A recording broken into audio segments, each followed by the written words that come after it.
নমস্কার, আমি ভাস্কর গাঙ্গুলি।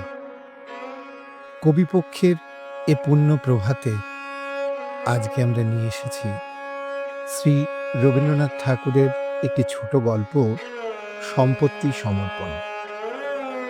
এই গল্পটির কণ্ঠ অভিনয়ের বিভিন্ন ভূমিকায় আছেন গল্প কথক ও যজ্ঞনাথের ভূমিকায় শ্রী সুব্রত বসু, অল্প বয়সী বৃন্দাবন ও নিতাইয়ের চরিত্রে শ্রী রাজা পাল, পরিণত বয়সের বৃন্দাবনের চরিত্রে আমি ভাস্কর গাঙ্গুলি। এই গল্পে ব্যবহৃত একটি ঋগ্বেদের গান গেয়েছেন শ্রীমতী নহলি বন্দ্যোপাধ্যায়। গল্পের প্রচ্ছদটি এঁকেছেন শ্রী অরিন্দম নন্দী। আর এই সমগ্র অনুষ্ঠানটির নির্দেশনা দিয়েছেন শ্রী সুব্রত বসু।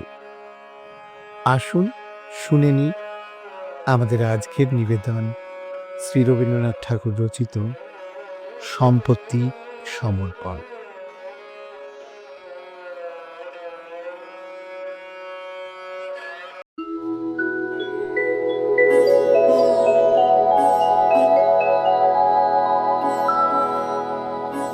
বৃন্দাবন কুণ্ড মহাক্রুদ্ধ হইয়া আসিয়া তাহার বাপকে কহিল, আমি এখনই চলিলাম।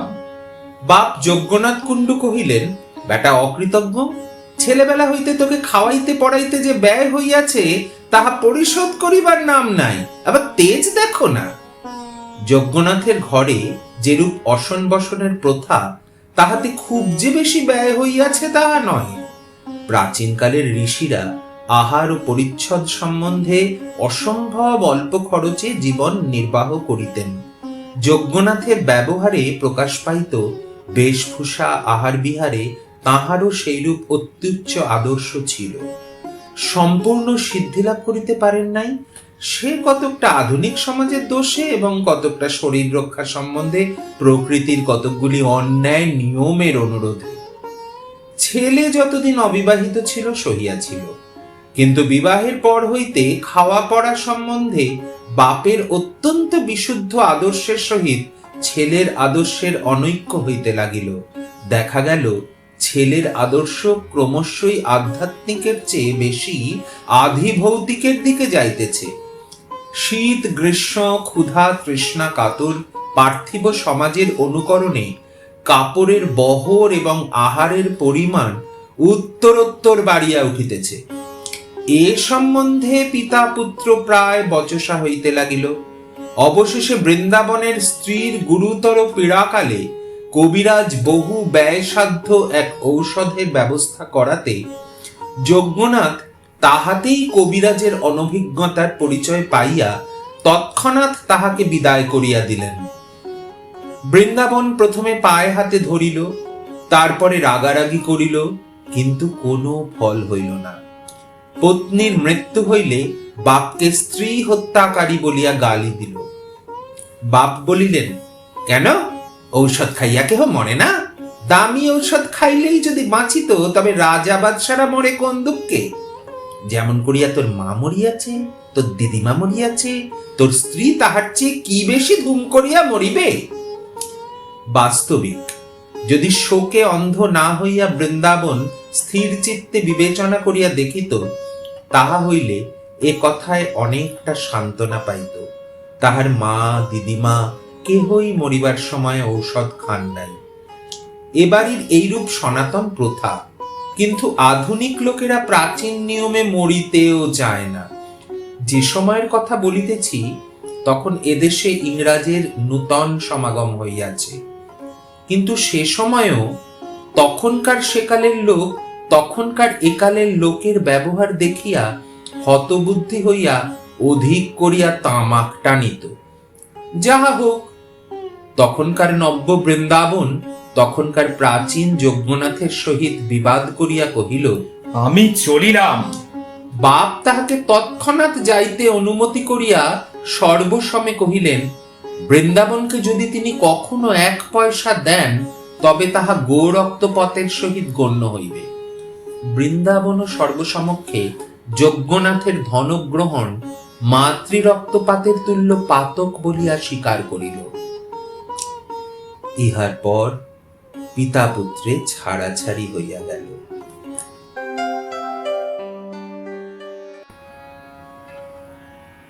বহুকাল শান্তির পরে এইরূপ একটি ছোটখাটো বিপ্লবে গ্রামের লোক বেশ একটু প্রফুল্ল হইয়া উঠিল। বিশেষত যজ্ঞনাথের ছেলে উত্তরাধিকার হইতে বঞ্চিত হওয়ার পর সকলেই নিজ নিজ শক্তি অনুসারে যজ্ঞনাথের দুঃসহ পুত্র বিচ্ছেদ দুঃখ দূর করিবার চেষ্টা করিতে লাগিল।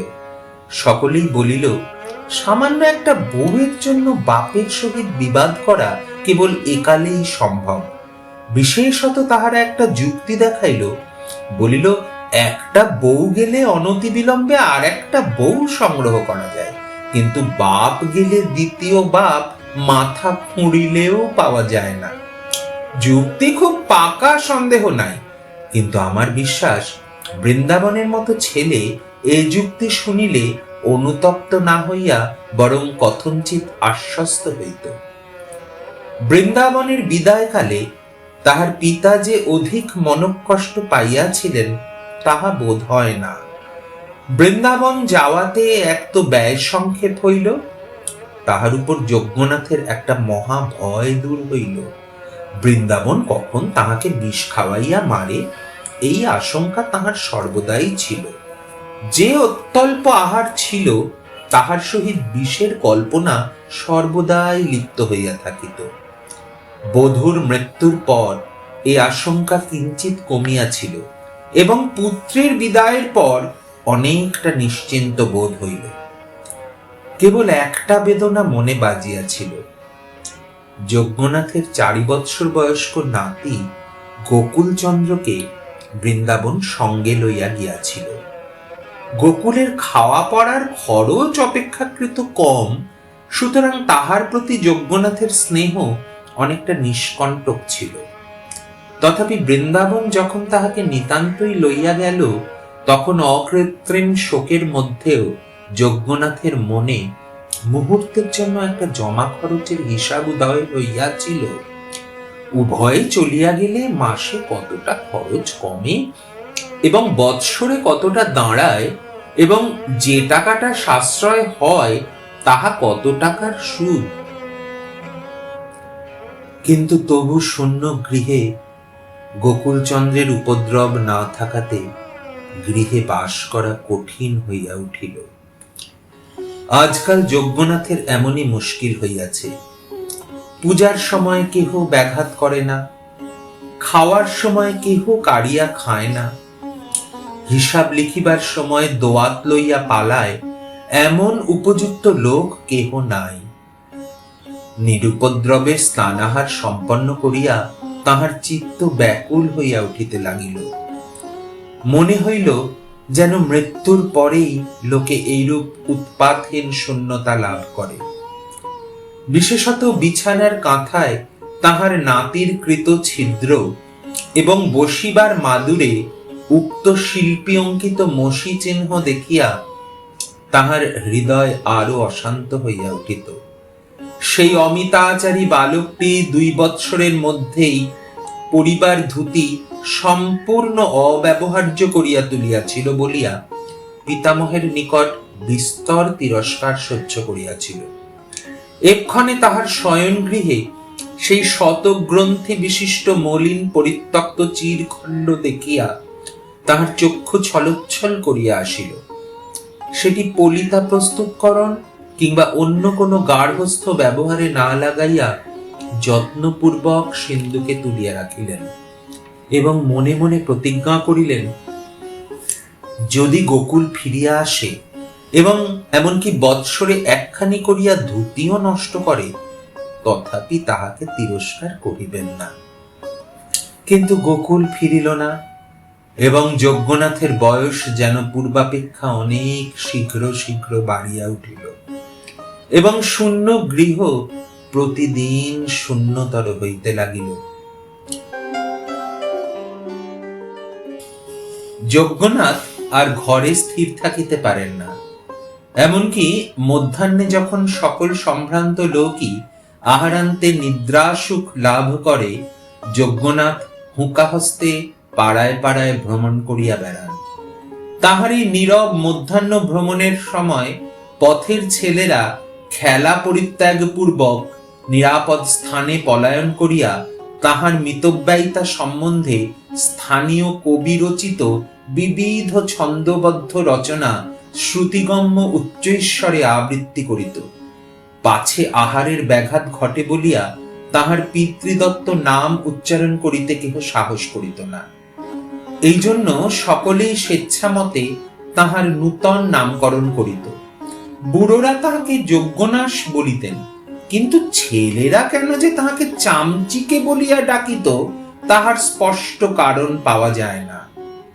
বোধহয় তাহার রক্তহীন শীর্ণ চর্মের সহিত উক্ত খেচরের কোন প্রকার শরীরগত সাদৃশ্য ছিল।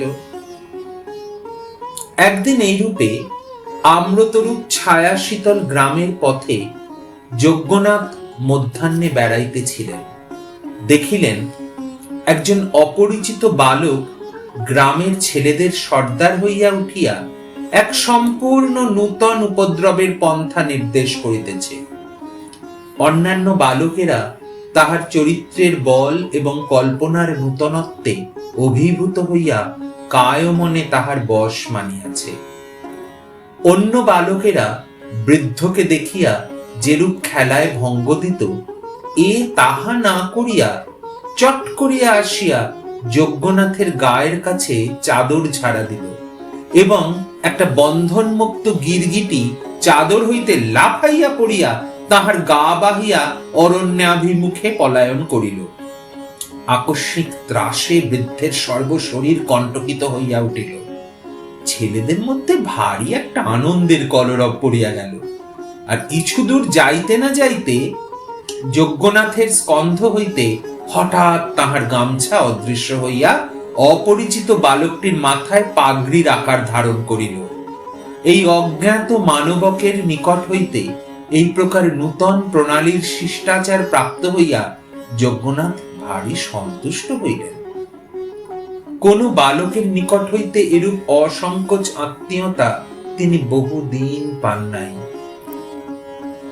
বিস্তর ডাকাডাকি করিয়া এবং নানা মতো আশ্বাস দিয়া যজ্ঞনাথ তাহাকে কতকটা আয়ত্ত করিয়া লইলেন। তোমার নাম কি? নিতাই পাল। বাড়ি কোথায়? বলিব না। বাপের নাম কি? বলিব না। কেন বলিবে না? আমি বাড়ি ছাড়িয়ে পলাই আসিয়াছি। কেন? আমার বাবা আমাকে পাঠশালায় দিতে চায়।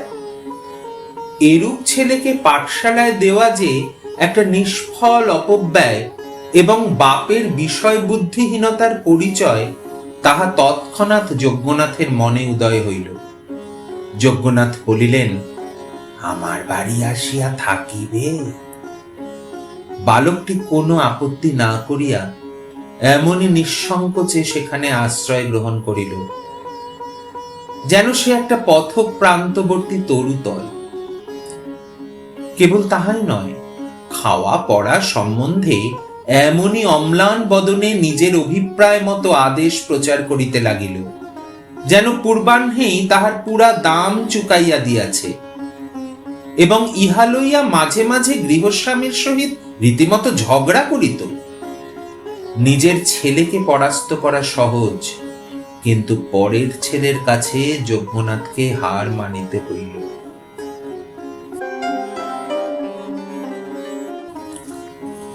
যজ্ঞনাথের ঘরে নিতাই পালের এই অভাবনীয় সমাদর দেখিয়া গ্রামের লোক আশ্চর্য হইয়া গেল। বুঝিল বৃদ্ধ আর বেশি দিন বাঁচিবে না এবং কোথাকার এই বিদেশি ছেলেটাকেই সমস্ত বিষয় দিয়া যাইবে। বালকের উপর সকলেরই পরম ঈর্ষা উপস্থিত হইল এবং সকলেই তাহার অনিষ্ট করিবার জন্য কৃত সংকল্প হইল, কিন্তু বৃদ্ধ তাহাকে বুকের পাঁজরের মতো ঢাকিয়া বেড়াইত। ছেলেটা মাঝে মাঝে চলিয়া যাইবে বলিয়া শাসাইত। যজ্ঞনাথ তাহাকে প্রলোভন দেখাইতেন, ভাই, তোকে আমি আমার সমস্ত বিষয় আশয় দিয়া যাইব। বালকের বয়স অল্প, কিন্তু এই আশ্বাসের মর্যাদা সে সম্পূর্ণ বুঝতে পারিত। তখন গ্রামের লোকেরা বালকের বাপের সন্ধানে প্রবৃত্ত হইল। তাহারা সকলেই বলিল, আহ, বাপমার মনে না জানি কত কষ্টই হইতেছে, ছেলেটাও তো পাপিষ্ঠ কম নয়। বলিয়া ছেলেটার উদ্দেশ্যে অকথ্য উচ্চারণে গালি প্রয়োগ করিত। তাহার এতটাই বেশি ঝাঁজ যে ন্যায় বুদ্ধির উত্তেজনা অপেক্ষা তাহাতে স্বার্থের গাত্রদাহ বেশি অনুভূত হইত। বৃদ্ধ একদিন এক পথিকের কাছে শুনিতে পাইল, দামোদর পাল বলিয়া এক ব্যক্তি তাহার নিরুদ্দিষ্ট পুত্রের সন্ধান করিয়া বেড়াইতেছে, অবশেষে এই গ্রামের অভিমুখেই আসিতেছে। নিতাই এই সংবাদ শুনিয়া অস্থির হইয়া উঠিল। ভাবি বিষয় আশয় সমস্ত ত্যাগ করিয়া পলায়নোদ্যত হইল। যজ্ঞনাথ নিতাইকে বারংবার আশ্বাস দিয়া কহিলেন, তোমাকে আমি এমন স্থানে লুকাইয়া রাখিব যে কেহ এই খোঁজিয়া পাইবে না, গ্রামের লোকেরাও না।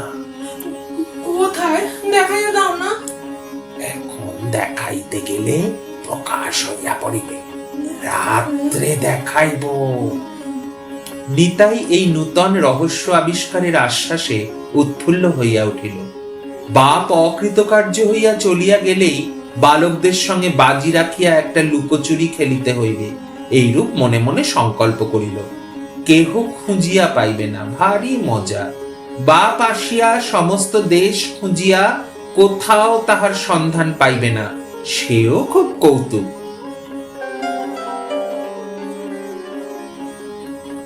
মধ্যাহ্নে যজ্ঞনাথ বালককে গৃহে রুদ্ধ করিয়া কোথায় বাহির হইয়া গেলেন। ফিরিয়া আসিলে নিতাই তাহাকে প্রশ্ন করিয়া করিয়া অস্থির করিয়া তুলিল। সন্ধ্যা হইতে না হইতেই বলিল, চলো। এখনো রাত্রি হয় না। রাত্রি হয়েছে দাদা, চলো। এখনো পাড়ার লোক ঘুমায় না। নিতাই মুহূর্ত অপেক্ষা করিয়াই কহিল, এখন ঘুমাই আছে, চলো না। রাত্রি বাড়িতে লাগিল। নিদ্রাতুর নিতাই বহু কষ্টে নিদ্রা সংবরণের প্রাণপণ চেষ্টা করিয়াও বসিয়া বসিয়া ঢুলিতে আরম্ভ করিল। রাত্রি 2 প্রহর হইলে যজ্ঞনাথ নিতাইয়ের হাত ধরিয়া নিদ্রিত গ্রামের অন্ধকার পথে বাহির হইলেন।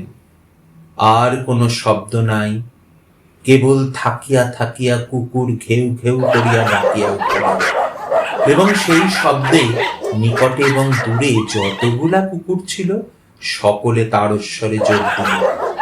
মাঝে মাঝে নিশাচর পক্ষী পদশব্দে ত্রস্ত হইয়া ছটপট করিয়া বনের মধ্য দিয়া উড়িয়া গেল। নিতাই ভয়ে যজ্ঞনাথের হাত দৃঢ় করিয়া ধরিল। অনেক মাঠ ভাঙিয়া অবশেষে এক জঙ্গলের মধ্যে এক দেবতাহীন ভাঙা মন্দিরে উভয়ে গিয়া উপস্থিত হইল। নিতাই কিঞ্চিৎ ক্ষীণ স্বরে কহিল, এইখানে? যেরূপ মনে করিয়াছিল সেরূপ কিছুই নয়, ইহার মধ্যে তেমন রহস্য নাই। পিতৃগৃহ ত্যাগের পর এমন পোড়ো মন্দিরে তাহাকে মাঝে মাঝে রাত্রি যাপন করিতে হইয়াছে। স্থানটা যদিও লুকোচুরি খেলার পক্ষে মন্দ নয়, কিন্তু তবু এখান হইতে সন্ধান করিয়া বাহির করা নিতান্ত অসম্ভব নয়। যজ্ঞনাথ মন্দিরের মধ্য হইতে একখণ্ড পাথর উঠাইয়া ফেলিলেন। বালক দেখিল নিম্নে একটা ঘরের মতো, এবং সেখানে প্রদীপ জ্বলিতেছে। দেখিয়া অত্যন্ত বিস্ময় এবং কৌতূহল হইল, সেই সঙ্গে ভয়ও করিতে লাগিল। একটা মই বাহিয়া যজ্ঞনাথ নামিয়া গেলেন, তাহার পশ্চাতে নিতাইও ভয়ে ভয়ে নামিল। নিচে গিয়া দেখিল চারিদিকে পিতলের কলস, মধ্যে একটি আসন, এবং তাহার সম্মুখে সিঁদুর, চন্দন, ফুলের মালা, পূজার উপকরণ। বালক কৌতূহল নিবৃত্তি করিতে গিয়া দেখিল ঘড়ায় কেবল টাকা এবং মোহর। যজ্ঞনাথ কহিলেন, নিতাই, আমি বলিয়াছিলাম আমার সমস্ত টাকা তোমাকে দেব। আমার ওদিক কিছু নাই, সবে এই কটি মাত্র ভরা আমার সম্বল। আজ আমি আর সমস্তই তোমার হাতে দিব। সমস্তই? ইহা একটা টাকাও তুমি লইবে না? যদি লই তবে আমার হাতে যেন পুষ্ট হয়। কিন্তু একটি কথা আছে, যদি কখনো আমার নিরুদ্দেশ নাতি গোকুলচন্দ্র কিংবা তাহার ছেলে কিংবা তাহার পৌত্র কিংবা তাহার প্রপৌত্র কিংবা তাহার বংশের কেহ আসে, তবে তাহার কিংবা তাহাদের হাতে এই সমস্ত টাকা গনিয়া দিতে হইবে। বালক মনে করিল যজ্ঞনাথ পাগল হইয়াছে, তৎক্ষণাৎ স্বীকার করিল, আচ্ছা। তবে এই আসনে বইস, কেন? তোমার পূজা হইবে। কেন? এইরূপ নিয়ম। বালক আসনে বসিল। যজ্ঞনাথ তাহার কপালে চন্দন দিলেন, সিঁদুরের টিপ দিয়া দিলেন, গলায় মালা দিলেন, সম্মুখে বসিয়া বিড়বিড় করিয়া মন্ত্র করিতে লাগিলেন। দেবতা হইয়া বসিয়া মন্ত্র শুনিতে মিটাইয়ে ভয় করিতে লাগিল। ডাকিল, দাদা। যজ্ঞনাথ কোনো উত্তর না করিয়া মন্ত্র করিয়া গেলেন। অবশেষে এক একটি ঘোড়া বহু কষ্টে টানিয়া বালকের সম্মুখে স্থাপিত করিয়া উৎসর্গ করিলেন এবং প্রত্যেকবার বলাইয়া লইলেন, যুধিষ্ঠির কুণ্ডের পুত্র, যুধিষ্ঠির কুণ্ডের পুত্র, গদাধর কুণ্ড, গদাধর কুণ্ড, দর্শপুত্র, দর্শপুত্র, প্রাণকৃষ্ণ কুণ্ড, কৃষ্ণ কুণ্ড, দর্শপুত্র, দর্শপুত্র, পরমানন্দ কুণ্ড, পরমানন্দ কুণ্ড, দর্শপুত্র, দর্শপুত্র, যজ্ঞনাথ কুণ্ড, যজ্ঞনাথ কুণ্ড, দর্শপুত্র, দর্শপুত্র, বৃন্দাবন কুণ্ড, বৃন্দাবন কুণ্ড, দর্শপুত্র, দর্শপুত্র, গোকুলচন্দ্র কুণ্ডকে গোকুলচন্দ্র কুণ্ডকে কিংবা তাহার পুত্র কিংবা তাহার পুত্র অথবা পৌত্র অথবা পৌত্র অথবা প্রপৌত্রকে অথবা প্রপৌত্রকে কিংবা তাহার বংশের কিংবা তাহার বংশের ন্যায্য উত্তরাধিকারীকে ন্যায্য উত্তরাধিকারীকে এই সমস্ত টাকা এই সমস্ত টাকা গনিয়া দিব। গনিয়া দিব। এইরূপ বারবার আবৃত্তি করিতে করিতে ছেলেটা হতবুদ্ধির মতো হইয়া আসিল। তাহার জিহ্বা ক্রমে জড়াইয়া আসিল। যখন অনুষ্ঠান সমাপ্ত হইয়া গেল, তখন দীপের ধূপ ও উভয়ের নিঃশ্বাস বায়ুতে সেই ক্ষুদ্র গহ্বর বাষ্পাচ্ছন্ন হইয়া আসিল। বালকের তালু শুষ্ক হইয়া গেল, হাত পা জ্বালা করিতে লাগিল, শ্বাসরোধ হইবার উপক্রম হইল। প্রদীপ ম্লান হইয়া হঠাৎ নিভিয়া গেল। অন্ধকারে বালক অনুভব করিল যজ্ঞনাথ মই বাহিয়া উপরে উঠিতেছে। ব্যাকুল হইয়া কহিল, দাদা, কোথায় যাও?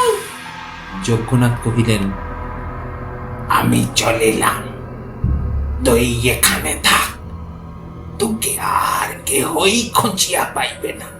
কিন্তু মনে রাখিস, যজ্ঞনাথের পৌত্র, বৃন্দাবনের পুত্র গোকুলচন্দ্র। বলিয়া উপরে উঠিয়াই মই তুলিয়া লইলেন। বালক রুদ্ধশ্বাস কণ্ঠ হইতে বহু কষ্টে কহিল, দাদা, আমি বাবার কাছে যাব। যজ্ঞনাথ ছিদ্র মুখে পাথর চাপা দিলেন এবং কান পাতিয়া শুনিলেন নিতাই আর একবার রুদ্ধ কণ্ঠে ডাকিল, বাবা। তারপরে একটা পতনের শব্দ হইল, তারপরে আর কোনো শব্দ হইল না।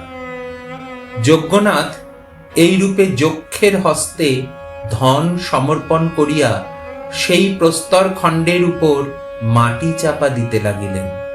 তাহার উপর ভাঙা মন্দিরের ইট বালি স্তূপাকার করিলেন।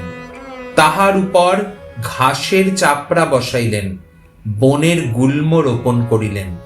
রাত্রি প্রায় শেষ হইয়া আসিল, কিন্তু কিছুতেই সে স্থান হইতে নড়িতে পারিলেন না। থাকিয়া থাকিয়া কেবলই মাটিতে কান পাতিয়া শুনিতে লাগিলেন। মনে হইতে লাগিল যেন অনেক দূর হইতে, পৃথিবীর অতল স্পর্শ হইতে একটা ক্রন্দন ধ্বনি উঠিতেছে। মনে হইল যেন রাত্রির আকাশ সেই একমাত্র শব্দে পরিপূর্ণ হইয়া উঠিয়াছে। পৃথিবীর সমস্ত নিদ্রিত লোক যেন সেই শব্দে শয্যার উপরে জাগিয়া উঠিয়া কান পাতিয়া বসিয়া আছে। বৃদ্ধ অস্থির হইয়া কেবলই মাটির উপরে মাটি চাপাইতেছে, যেন এমনই করিয়া কোনো মতে পৃথিবীর মুখ চাপা দিতে চাহে। ওইকে ডাকে, বাবা। বৃদ্ধ মাটিতে আঘাত করিয়া বলে, চুপ কর, সবাই শুনিতে পাইবে। আবার কে ডাকে, বাবা। দেখিল রৌদ্র উঠিয়াছে। ভয়ে মন্দির ছাড়িয়া মাঠে বাহির হইয়া পড়িল। সেখানেও কে ডাকিল, বাবা। যজ্ঞনাথ সচকিত হইয়া পিছন ফিরিয়া দেখিলেন বৃন্দাবন। বৃন্দাবন কহিল, বাবা, সন্ধান পাইলাম আমার ছেলে তোমার ঘরে লুকাইয়া আছে, তাহাকে দাও। বৃদ্ধ চোখ মুখ বিকৃত করিয়া বৃন্দাবনের উপর ঝুঁকিয়া পড়িয়া বলিল, তোর ছেলে? বৃন্দাবন কহিল, হ্যাঁ, গোকুল। এখন তাহার নাম নিতাই পাল, আমার নাম দামোদর। কাছাকাছি সর্বত্রই তোমার যা খ্যাতি আছে, সেই জন্যই আমরা লজ্জায় নাম পরিবর্তন করিয়াছি, নহিলে কেহ আমাদের নাম উচ্চারণ করিত না। বৃদ্ধ 10 অঙ্গুলি দ্বারা আকাশ হাতড়াইতে হাতড়াইতে যেন বাতাস আঁকড়িয়া ধরিবার চেষ্টা করিয়া ভূতলে পড়িয়া গেল। চেতনা লাভ করিয়া যজ্ঞনাথ বৃন্দাবনকে মন্দিরে টানিয়া লইয়া গেলেন। কহিলেন, কান্না শুনিতে পাইতেছ? বৃন্দাবন কহিল, না।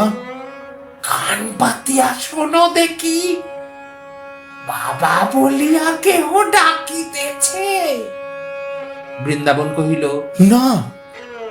বৃদ্ধ তখন যেন ভারী নিশ্চিন্ত হইল। তাহার পর হইতে বৃদ্ধ সকলকে জিজ্ঞাসা করিয়া বেড়ায়, কান্না শুনিতে পাইতেছ? পাগলামির কথা শুনিয়া সকলেই হাসে। অবশেষে বৎসর চারেক পরে বৃদ্ধের মৃত্যুর দিন উপস্থিত হইল। যখন চোখের উপর হইতে জগতের আলো নিভিয়া আসিল এবং শ্বাস রুদ্ধপ্রায় হইল, তখন বিকারের বেগে সহসা উঠিয়া বসিল।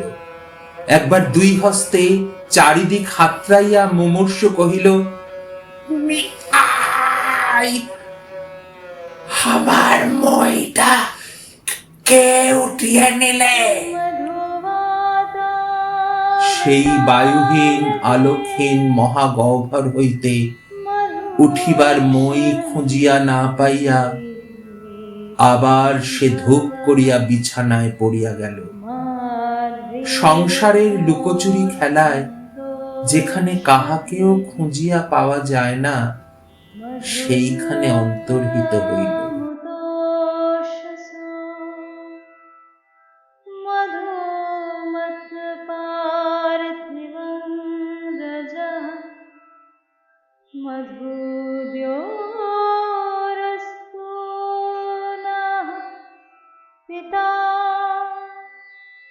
मधुमानो वनस्पति मधुमा हस्तो सूर्यः माध्वीर्गावो भवन्तु नः शन्नो मित्रः शं वरुणः शन्नो भवत्वर्यमा शन्नो इन्द्रो बृहस्पतिः शन्नो विष्णुरुक्रमः গল্পটি কেমন লাগলো তা কমেন্টে জানার অপেক্ষা অবশ্যই রইল। আমাদের সকলের তরফ থেকে আপনাদের অসংখ্য ধন্যবাদ। আবার দেখা হবে আর একটি গল্প নিয়ে আগামী সপ্তাহে। ভালো থাকবেন।